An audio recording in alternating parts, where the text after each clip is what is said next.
All right, guys, how's it going? So in this video, we're going to be talking about this individual. Do you recognize him? And AS's coverage of him today. Now, before I proceed, someone said the other day, AS is pronounced as Ace. I completely know this. I've lived here 17 years. But sticking with the Spanish name and the Spanish pronunciation, if I was to refer to this title as it's pronounced in Spain, think of that word with an extra S on the end. And if I keep saying that in my videos, believe it or not, the YouTube AI thinks I'm talking about, you know what I'm saying? And then it was, just trust me. All right, so AS is dominated today with coverage of Trent Alexander-Arnold. Every day I review the Spanish papers for you. You know that, right? The Spanish football dailies. And I've already done that video and I touched on this briefly, but I didn't go through this article because I'd have been there all day. So what I'm going to do in this video is give you a more in-depth look, right? So people that haven't got much time, they could have just watched the other one, blah, blah, blah. This one is a more in-depth look of what's being claimed in Spain today. So AS is a, pro Real Madrid newspaper, if you like. I don't think it's as bad as Marca, to be honest with you.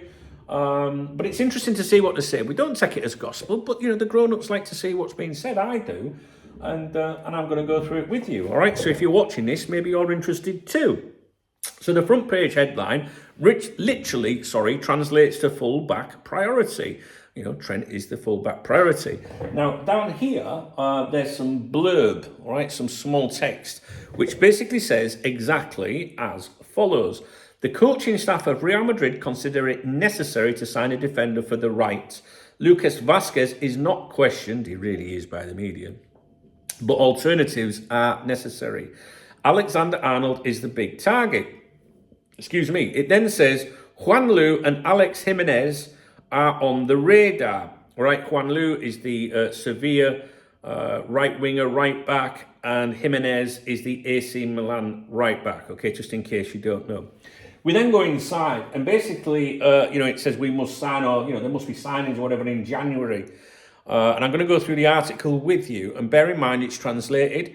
But I'm going to try and make it make sense to you and myself. The coaching staff considers it necessary to bring in a fullback in January. The club will push for Alexander-Arnold and is open to considering stop-gap solutions. Alex Jimenez and Juanlu are the most compatible options. Is the situation exceptional enough to warrant making an exception? That's the question lingering through the halls of Valdebebas since the disaster in Jeddah. Okay, so basically that's the question lingering through, the club since the disaster in Jeddah, which is referring to the Super Cup final battering by Barcelona at the weekend. Not because of Lucas Vazquez's performance, he played right back, but due to a glaring lack of options. After him, there's no one. The confidence in Lorenzo or Fortea, there's two players we've discussed many times on here recently over the last few weeks, is significant, but not in the short term. In recent hours, the debate over going to the winter transfer market has intensified. You remember on yesterday's update, I think it was Spanish Review, was it Marca? I think it was, yes, it was Marca, said that there was a meeting imminent this week between Perez, is it Sanchez, the sporting director, and Carlo Ancelotti. So that meeting's due to take place like now, basically, right? So I think that's what that's referring to. Basically, the debate over going to the winter transfer market has intensified. Despite differing opinions, there is a common point. If a move is made, the priority would be a right back, not a central defender. The plan A remains Alexander-Arnold, to push that screw as tightly as possible. But without spending exorbitantly, it seems utopian. Hence, the news is that, in the face of rejection, the club is no longer entirely opposed to signing a, quote, stopgap. A fullback for 6 months, a rare exception in the transfer policy. However, Alexander-Arnold remains the priority. As previously reported, Real Madrid made a move just before New Year's Eve to sign him immediately. They offered 15 million euros in a sort of ultimatum, take this money or lose it in the summer, but Anfield said no. The club will now step up efforts, possibly increasing their offer slightly, but always without resorting to large expenditures. So if you remember when the news came out of their offer, first of all, they're not going to offer unless Trent and his camp have indicated that they would go, right? So we know that. So that was the good thing about that. It sort of like explained things a little bit to us, or confirmed what many of us are thinking. The reports in Madrid, from various publications that we touch on, was that Real Madrid offered 10 million euros, which I think is about 8.6 million pounds or something like that.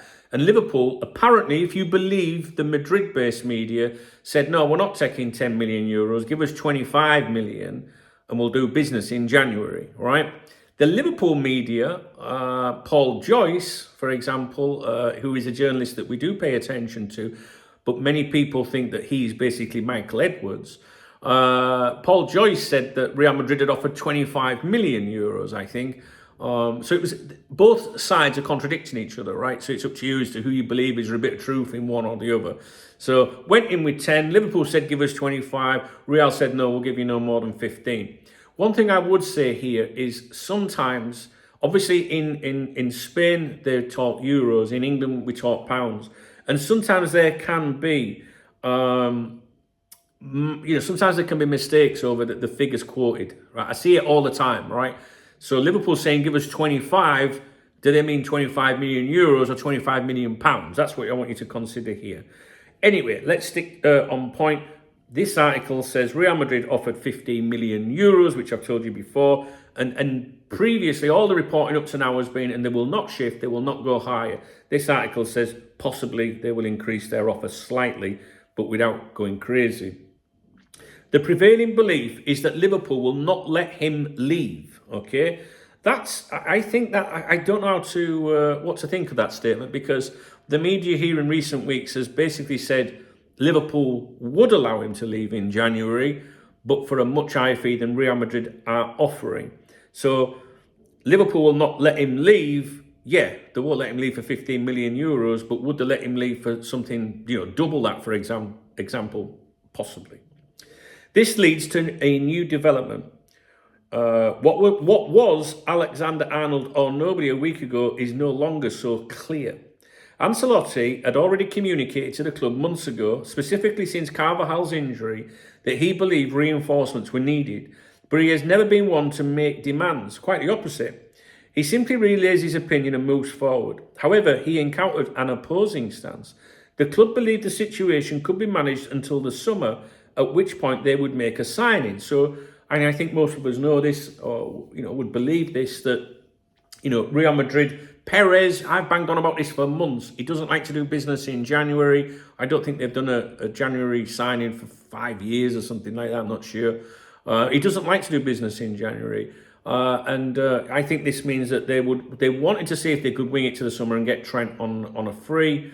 But as I've said to you for months, it all depends about the results, right? Do you know what I mean? They lose that Super Cup. They were embarrassed by Barcelona, and now we're back to this, domination, if you like, or dominating articles to do with Trent, and it's understandable, right? So, and it's what we called, isn't it? We predicted this right after that game. The issue is that matches have passed, and the cotton test does not lie. The squad in defence is very thin. As of today, the coaching staff considers the signing of a fullback in winter necessary. And within the hierarchy, voices are beginning to align with this view. So that's therefore Perez, right? The door that was firmly closed is now slightly ajar. Options are being explored.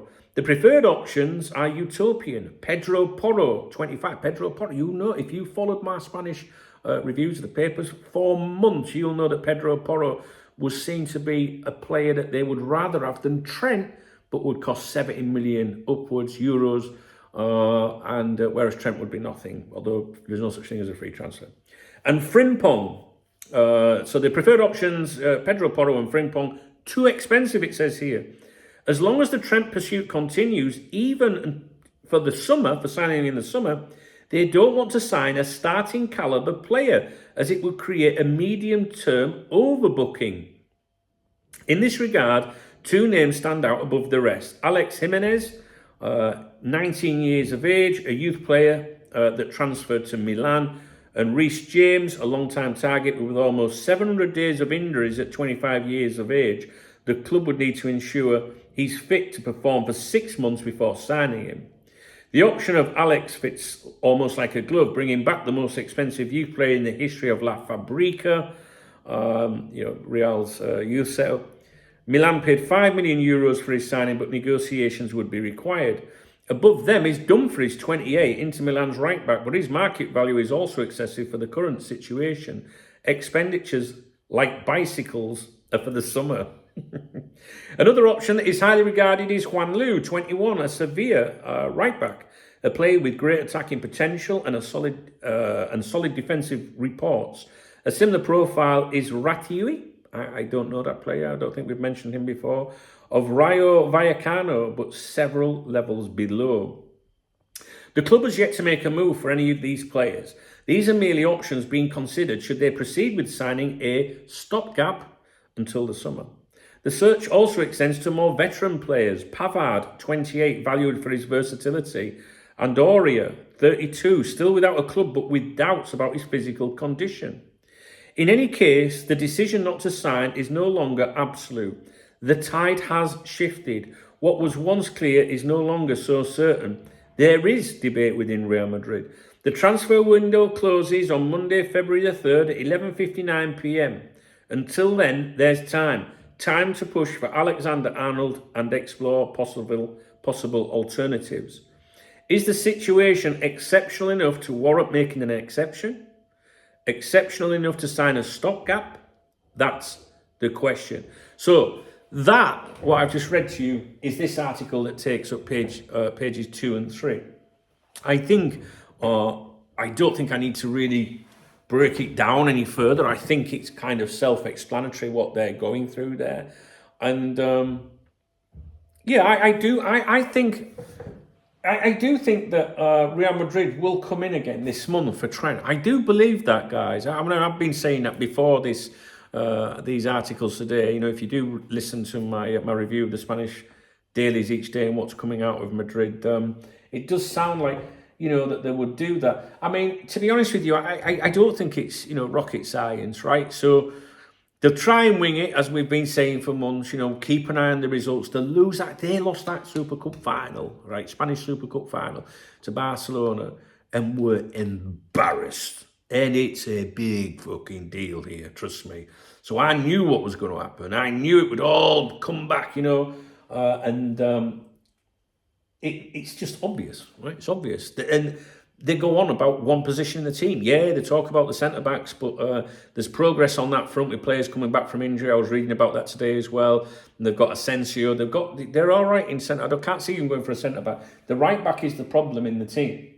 But as you've just heard, there are multiple options now they're looking at. But what I find interesting, myself, I don't know if you would agree with this, is that they're talking about stopgaps or signing players that can just cover that second half of the season, you know, because they could sign a big gun now for the right back position, yeah, and spend money, right? But what does it sound like to you? It sounds to me like they are very confident that they're going to get Trent in the summer, if not in January, right? Liverpool probably hold on to Trent, you know. They need him, as many players as possible, to try and win the league, try and win Champions League, whatever, right? Would they sell? I kind of think they might sell in January. I know that goes against what everybody will think, but I kind of think Liverpool would sell if they could get some decent money for him. But hold on to him is what I would do, if possible. I think previously I said get rid of only because I was angry previously. But what I'm picking up from the coverage here, and I think actually AS has been very good with this so far, is that there seems to be a lot of faith in Trent, doesn't there? Because they're saying here, you know, if they're obviously, is it a lot of, what did I say? A lot of faith in Trent, or is it because he's free? But they don't want to they could resolve the situation in January and bring in someone and go, right, we can't get Trent because, you know, we've got this quality, as Rafa Benitez would say, yeah, for sure, quality signings coming, we don't need Trent anymore. It's like they're saying, no, we just need someone until we get Trent. So that to me suggests that they are absolutely confident that they can make that deal happen, even in the summer. And if they are so confident, why? How do they know this, you know? Do you get my... I don't know if I'm explaining it very well, but that's what I was thinking this morning. They could sign one of these, you know, these players, come in, does the job, they provide the cover until Carvalho's back, blah, blah, blah. They want this lad.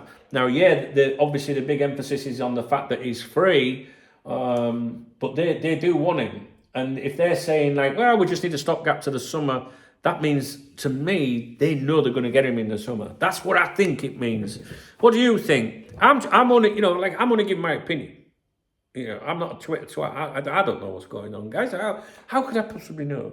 But it's just my opinion. Everyone's entitled to an opinion. You know what I'm saying?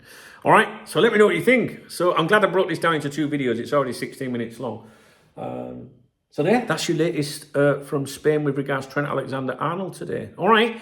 Like I say, I have uploaded the Spanish Football Daily's review prior to this video.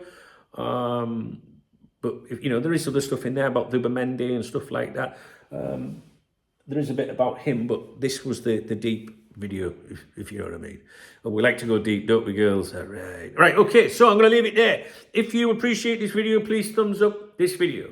Please drop me a comment if you've got any opinions regarding Trent Alexander-Arnold and Real Madrid. Would you agree with me with what I'm saying there about, you know, they obviously feel like they are going to get him in the summer. It doesn't seem like they're oohing and ahhing, you know. Let me know what you think about that. And if you want to buy me a coffee or a beer, I don't want a beer today, though. Hit the super thanks button. It's the love heart under the video, and I'll give you a shout out in tomorrow morning's morning briefing and tell everyone how fucking cool you are. All right, guys, I'll speak to you in a bit. All right.